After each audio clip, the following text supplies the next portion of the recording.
10 katotohanan tungkol sa tahimik na tao. Una, ang tahimik na tao, madaldal talaga sila sa mga taong ka-close nila.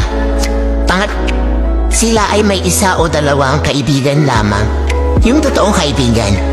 Pangatlo, mahiyain sila. Pang-4, madalas nagsasalita sila sa isip nila. Pang-5, sila yung may mga magandang ngiti at nakakatawang tawa. Pang-6, sila ay tapat sa kanilang karelasyon. Pang-7, sila ay mapagmatsyag sa lahat ng sitwasyon. Pang-8, tahimik sila pero iba kung magalit. Kaya wag na wag mong gagalitin. Pang-7, sinasarili nila ang nararamdaman nila kahit nasasaktan na sila.